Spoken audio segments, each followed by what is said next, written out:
Bienvenue dans Journal d'une psy, je suis Elodie Bonetto, psychologue et coach de vie depuis 2010 et à travers ce podcast, je partage avec toi mes sujets de prédilection autour de la psychologie, du développement personnel et de manière plus globale de notre style de vie. Alors rejoins-moi tous les 15 jours pour ce voyage de l'intime au cœur de l'âme humaine et surtout, abonne-toi dès maintenant pour ne manquer aucun épisode. Bonne écoute! Bienvenue dans ce nouvel épisode, j'espère que tu vas bien. Aujourd'hui, nous allons parler d'un sujet assez particulier.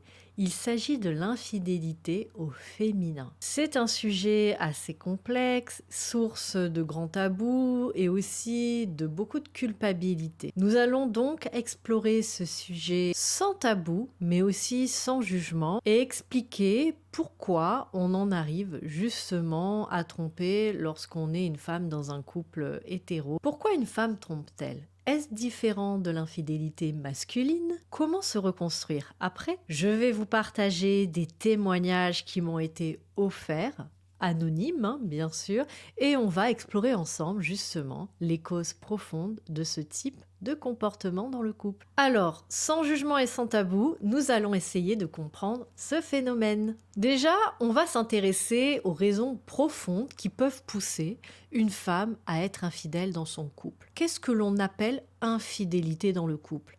Il est très important de comprendre que dans une relation à deux, il y a souvent un contrat, on va dire, moral. Qu'est-ce qui nous semble OK ou pas OK dans notre relation ? L'infidélité commence là où il y a cachotterie, il y a mensonge, il y a trahison. Si par exemple dans votre relation vous vous êtes mis d'accord sur un schéma relationnel où on a le droit, on s'autorise à aller voir ailleurs. Dans ce cas, on ne parlera pas du tout d'infidélité. Par contre, si dans votre schéma relationnel où vous vous êtes mis d'accord sur le fait que dans votre couple, vous étiez exclusif, il est important de comprendre qu'est-ce que l'on entend par exclusif. Où commence vraiment la tromperie dans le couple ? Ça, c'est très important parce que pour un couple ou pour un autre, l'infidélité commencera pas au même point. D'accord ? Donc ça, c'est très très important. Donc dans un couple dit entre guillemets traditionnel, qui rentre un peu dans les clous, dans les cases, dans les normes, même si j'aime pas dire qu'il y a de normes dans les schémas relationnels, mais dans ce qu'on rencontre le plus souvent, on va dire, on va avoir une relation plutôt exclusive, où on va pas s'autoriser justement d'à côté sur le plan relationnel, sur le plan affectif, amoureux ou sexuel. Voilà. Après, bien entendu, il peut y avoir des couples qui vont se dire, moi j'accepte que ma compagne ou mon compagnon aille voir ailleurs sur le plan sexo et pour autant l'infidélité pour moi commencerait s'il y a, on va dire, une intimité émotionnelle. Vous voyez, donc tout est relatif, mais voilà, on va partir là sur un couple assez traditionnel, exclusif et dans lesquels il va y avoir justement le mensonge, la tromperie, l'infidélité au féminin. On va s'intéresser aux raisons profondes de ce type de comportement chez une femme dans un couple. D'abord, on va arrêter le mythe de non, les femmes ne trompent pas. C'est faux. Les femmes peuvent tout autant tromper que les hommes, mais parfois il s'agit de raisons différentes. Les femmes ne trompent pas forcément pour les mêmes raisons que les hommes vont tromper dans le couple. C'est assez différent. Les femmes ne trompent pas juste par désir sexuel. En thérapie, moi je vois en général 3 motivations principales. Donc la première, ça va être le manque de connexion dans la relation, le manque de connexion sur le plan émotionnel, affectif. Souvent, j'entends des femmes qui me disent ils me voient plus en fait. J'ai l'impression d'être transparent, de faire partie des meubles. J'ai plus de compliments, j'ai plus de remarques positives. J'ai l'impression en fait de faire partie du décor. Donc ça questionne sur le fait qu'il y a une déconnexion ou alors chez l'homme qui entretient une relation avec cette femme, le fait qu'il la sent totalement acquise, qu'il ne fait plus du tout d'efforts d'investissement dans la relation et de prendre soin en fait de l'autre dans l'histoire. Donc la plupart du temps, et certaines études ont pu le montrer, les femmes sont infidèles parce qu'en fait, elles vont se sentir seules. On parle de solitude au sein du couple. Le sentiment, en fait, la sensation de se sentir seule, même en étant accompagnée dans ce couple. Le deuxième cas qu'on va retrouver en termes de motivation à l'infidélité, c'est la quête aussi de soi. Je vais parfois entendre des phrases comme « je voulais me sentir à nouveau désirable ». Ce qui veut dire, entre guillemets, qu'au sein de la relation, la femme ne se sentait plus désirée dans son couple, se sentait plus belle, plus attirante. Et ça, on peut le retrouver notamment après la première grossesse, le premier enfant. Il va y avoir des femmes qui vont plus du tout se sentir vues après la maternité, qui vont avoir besoin de se retrouver aussi en tant que femme. Et on va entendre des phrases comme j'avais l'impression d'être plus qu'une mère en fait aux yeux de mon compagnon. Ma part de femme n'était plus valorisée dans les yeux de mon homme, par exemple. Et puis la troisième raison, ça va être la vengeance ou le sentiment aussi d'injustice. Donc je m'explique. On va avoir des relations où l'autre s'est mal comporté. À, par exemple, surfer un petit peu sur la ligne rouge ou même à dépasser la ligne rouge. Donc là, c'est l'excuse de oui, lui, il l'a fait en premier en fait. Donc attention au piège parce que le fait de tromper par vengeance, ça ne vient pas du tout guérir déjà la blessure et puis ça comble jamais en fait le vide laissé par l'autre qui se comporte mal avec vous. Alors attention, comprendre, ça ne veut pas dire excuser le phénomène, mais bien entendu, expliquer pourquoi on va adopter ce type de comportement-là dans une relation. Moi, j'aime bien dire souvent à des patientes qui vont me consulter pour cette problématique-là d'infidélité, c'est que souvent, ce comportement-là, le fait d'avoir franchi la ligne, c'est souvent un symptôme, finalement, de la relation, de la santé de cette relation. J'aime dire qu'en général, lorsqu'une femme on arrive à ce stade-là d'aller voir ailleurs, c'est qu'il y a vraiment un espace laissé vacant à cela. Il y a une faille dans la relation. Il y a vraiment des choses qui ne vont pas dans cette histoire. La femme ne se sent pas suffisamment reconnue dans la relation, validée, désirée, soutenue aussi. C'est beaucoup de situations où la femme a l'impression que son partenaire ne prend plus du tout soin d'elle. Et ça va en effet amener à des comportements à l'extérieur du couple. Mais ça reste un symptôme pour moi d'une difficulté plus profonde dans la relation, de manquement, de faille dans cette histoire. Le fait qu'une femme ait des comportements infidèles dans son couple va créer des conséquences profondes sur son bien-être et sur le plan psychologique. L'infidélité féminine est socialement plus culpabilisante que la fidélité masculine par notre société. La question, c'est pourquoi ? On vit dans une société patriarcale. Il y a souvent en fait un double standard où l'homme est un séducteur et la femme, ça va être une slut, une salope en fait. Donc oui, j'emploie des mots un petit peu durs là, mais bon, c'est la réalité du terrain sur le plan social. Il va y avoir aussi, après l'infidélité féminine, un trauma post-infidélité, un profond sentiment de honte, une baisse de l'estime de soi, parfois même de l'anxiété. Il va y avoir aussi un impact sur le couple parce que les femmes ont tendance à beaucoup plus avouer leur comportement infidèle que les hommes, ce qui va faire que... Et la question, c'est pourquoi ? Parce qu'elles ont besoin de se purifier, en fait, un besoin de purification. Elles n'arrivent pas à vivre avec cette sensation-là de culpabilité, en fait. Elles ont besoin de se laver de leur péché, entre guillemets, et de pouvoir repartir sur une bonne base. Elles n'arrivent pas à vivre avec ça. Dans le cadre de la préparation de cet épisode, j'ai fait un appel à témoignages anonymes auprès de ma communauté sur les réseaux sociaux et j'ai recueilli quelques témoignages et j'en ai sélectionné 3 qui me semblaient assez intéressants, qui peuvent justement mettre un petit peu en perspective les raisons qui mènent à ce type de comportement dans le couple. Donc on va lire ensemble le premier témoignage et puis on va pouvoir un petit peu le commenter. Alors le premier témoignage, c'est « J'ai trompé pour me sentir vivante à nouveau ». Donc là, en fait, on est vraiment dans une infidélité par manque de connexion émotionnelle, hein. Tu te souviens, au début de l'épisode, je parlais des 3 raisons.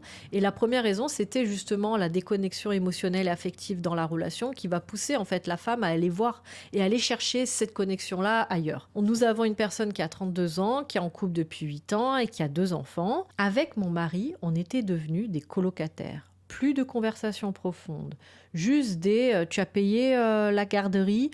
Un jour, un collègue m'a regardé comme avant, quand je me sentais désirable, et j'ai craqué. Après, la culpabilité m'a rongée. Mais paradoxalement, ça m'a aussi réveillée. J'ai enfin osé en parler en thérapie. Aujourd'hui, on reconstruit notre couple lentement.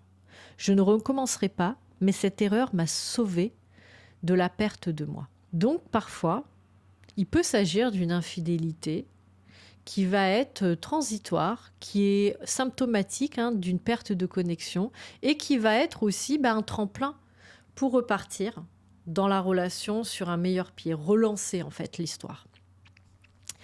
Le témoignage numéro 2 s'agit d'une femme de 28 ans qui est en relation qu'elle nomme toxique. J'ai tout fait pour qu'il me quitte. Donc là, on est dans une infidélité qui est un acte en fait de sabotage. Il me rabaissait sans cesse, mais je n'arrivais jamais à partir. Alors, j'ai commencé à coucher avec quelqu'un d'autre, presque exprès, pour qu'il me quitte. Quand il l'a découvert, il m'a traité de tous les noms, mais ça a marché. Aujourd'hui, je comprends que j'aurais dû avoir le courage de rompre autrement. Mais sur le moment, c'était mon seul moyen de m'échapper, de briser les chaînes. La thérapie m'a aidé, par la suite, à ne plus reproduire ce schéma relationnel toxique. Donc là, vous voyez, on est dans le témoignage de quelqu'un qui était pris, qui était dans une emprise, dans une relation toxique. Et c'est, on va dire, entre guillemets, grâce à ce comportement d'infidélité qu'elle a réussi à s'enfuir, en fait. Donc, parfois, il y a des infidélités aussi qui sont, on va dire, un échappatoire d'une situation relationnelle très douloureuse. Le troisième témoignage, c'est « J'ai cherché ailleurs ce que je ne me donnais pas ». Donc là, on est dans une infidélité, souvent par manque d'estime de soi-même. Donc la personne, la femme a 45 ans, elle est mariée depuis 15 ans. Donc on est dans une relation longue dans le temps, une personne qui est un petit peu plus avancée dans la vie. Après ma mastectomie, je me sentais invisible. Donc la mastectomie, c'est ce qui se passe lorsqu'on a eu un cancer du sein. Mon mari me disait que j'étais belle, mais je ne le croyais plus. Quand un homme m'a draguée en ligne, j'ai plongé dans une relation virtuelle. J'avais besoin de me prouver que j'existais encore. Aujourd'hui, je travaille sur mon estime de moi. Mon mari ne sait rien. Parfois, je me dis que c'est égoïste, mais cette tromperie m'a sauvé la vie. Je ne sais pas si je dois tout avouer. Alors, là, on est dans l'infidélité où on est aussi dans la reconquête de soi et de se prouver à soi-même qu'on peut encore plaire. À ce moment-là, le regard que posait son mari sur elle n'était pas suffisamment valorisant. Elle ne se sentait pas suffisamment validée par son mari, même si il lui disait qu'il la trouvait encore belle. Elle avait besoin de se rassurer sur sa capacité à plaire. Là, ça touche en effet à des causes plus profondes d'estime de soi-même parce que normalement, on n'a pas besoin d'aller chercher cette validation à l'extérieur de soi, mais ça a été sa manière à elle, en fait, de se réapproprier son image et de reprendre confiance en elle. C'est pas la meilleure solution, bien entendu. On parle en général d'erreur quand on est dans l'infidélité, mais pour autant, ça a été sa manière à elle, son mécanisme pour pouvoir se relever. Est-ce qu'elle doit tout lui avouer ? Ça, c'est libre à chacun. Chacun répondra à la question à sa manière en fonction de son référentiel, de ses valeurs. Et puis, je crois que parfois, toute vérité n'est pas toujours bonne à dire. Comment on se reconstruit du coup après ce type de comportement ? Donc, il y a des personnes qui vont avouer. Ça va avoir des conséquences parfois positives, c'est-à-dire on va relancer la relation parce que l'infidélité finalement était un symptôme d'une mauvaise santé relationnelle. Donc c'est l'occasion peut-être de se reconnecter, de repartir sur une meilleure base, de relancer en fait une nouvelle histoire après cette infidélité. Il va y avoir d'autres personnes, en effet, où c'est plutôt en lien avec soi-même, c'est perte de confiance en soi, parfois c'est post-maternité. Donc là, ça regarde vraiment la confiance et l'estime de soi. Ce serait intéressant d'aller en thérapie plutôt que de chercher la réassurance en allant voir ailleurs. Mais bon, voilà, hein, mais il y a des personnes qui font ça de manière assez automatisée et puis qui regrettent après. Mais avec le recul, c'est intéressant quand même de se poser les bonnes questions et de se dire pourquoi j'ai besoin de me sentir autant valorisée à l'extérieur de mon couple. Qu'est-ce qui me manque en fait? Est-ce que la faille, elle n'est pas à l'intérieur de moi? Parce que parfois, la faille n'est pas dans la relation, vous voyez? C'est-à-dire qu'on va être en relation avec un compagnon qui va être valorisant, qui va être aimant, qui va nous montrer qu'il nous désire et pour autant, c'est pas suffisant. Donc là, ça questionne sur comment on se perçoit en fait. Pourquoi on a autant besoin de cette validation externe à notre relation actuelle. Ça se travaille en thérapie, ça je pense. Hein. C'est vraiment l'estime de soi qui est touchée. Et puis en troisième lieu, est-ce que je dois avouer, pas avouer? Il faut accepter en fait parfois qu'on a pu avoir des mauvais comportements et pour autant, est-ce que ça mérite de tout casser? Là, ça dépend en fait où elle en est votre relation. Est-ce que c'était symptomatique d'une problématique? Et là, ça peut valoir le coup que l'autre soit au courant parce que ça va peut-être en effet permettre aussi de faire un déclic pour améliorer l'histoire. Et si, par exemple, ça, c'est une infidélité qui est vraiment personnelle, en fait, qui n'est pas vraiment liée à la santé du couple, c'est-à-dire que notre compagnon était un bon compagnon, je crois que le dire, ça serait destructeur pour l'autre. Et puis, ça mènerait sûrement à une rupture. Alors que si vous estimez que cette relation, elle est bonne pour vous, ça sert à rien de tout détruire et de faire du mal à l'autre pour rien. Si vous savez que c'était un one-shot, que ça ne se reproduira plus et que vous allez travailler sur les causes qui ont mené à ce type de comportement-là dans votre relation, que ça va pas être un truc qui va se reproduire, qui va devenir chronique. Parfois, ça mérite pas de tout casser pour une sortie de piste transitoire. La question à présent, c'est comment on va se reconstruire après une infidélité dans le couple. Que faire après? Je vais te donner un peu mes petits conseils de psy. Donc, déjà, tu vas arrêter de te flageller, parce que l'erreur, en fait, ça ne va pas définir qui tu es. Tu peux avoir eu dans ta vie des comportements qui ne soient pas alignés avec tes valeurs et pour autant, ça ne va pas faire de toi une mauvaise personne. En deuxième, tu vas analyser les causes, le pourquoi, en fait. Donc, qu'est-ce que je fuyais vraiment à ce moment-là ou qu'est-ce que j'ai recherché dans cette infidélité? Comprends-toi, comprends ce qui t'a poussé à cela. Parce que le but, c'est de pas tomber dans quelque chose qui va devenir chronique. Il y a forcément une cause, une raison. Et il va falloir que tu la comprennes et que tu puisses y travailler pour pouvoir avancer. En troisième lieu, tu vas choisir. Est-ce que je vais réparer ou est-ce que je vais partir de cette relation? Donc là, tu vas évaluer en fait, parce que c'est ce que je disais tout à l'heure. Le pourquoi va te permettre d'évaluer en fait. Est-ce que je vais pouvoir réparer ou pas?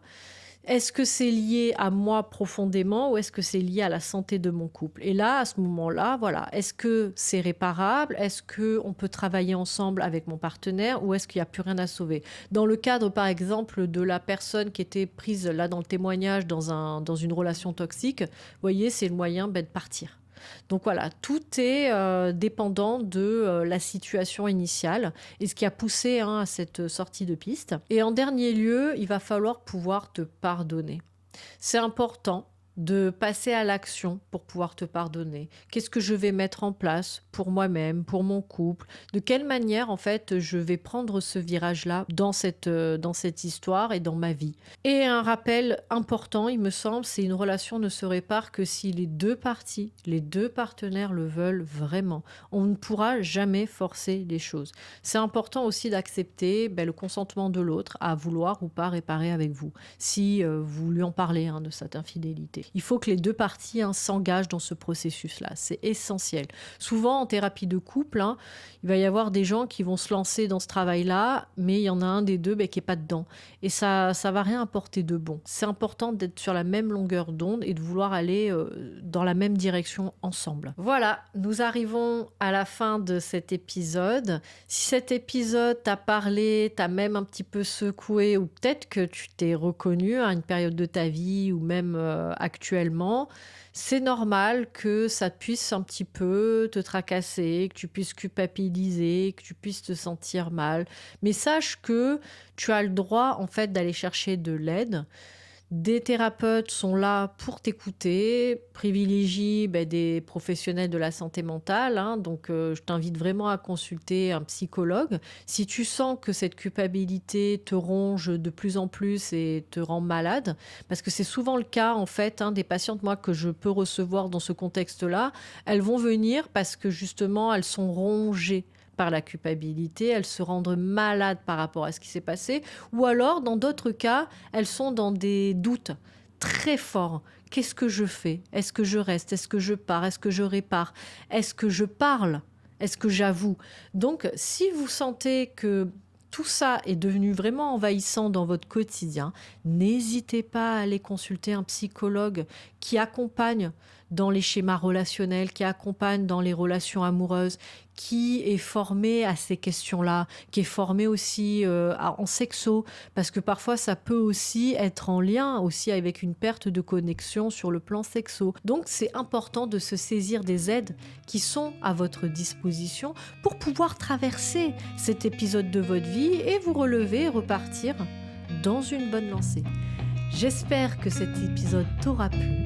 Et si tu souhaites soutenir ce podcast, n'hésite pas à me mettre 5 étoiles, me mettre des commentaires et partager un max autour de toi. Donc on arrive à la fin, on se retrouve dans 15 jours pour un nouvel épisode. Et d'ici là, prends soin de toi.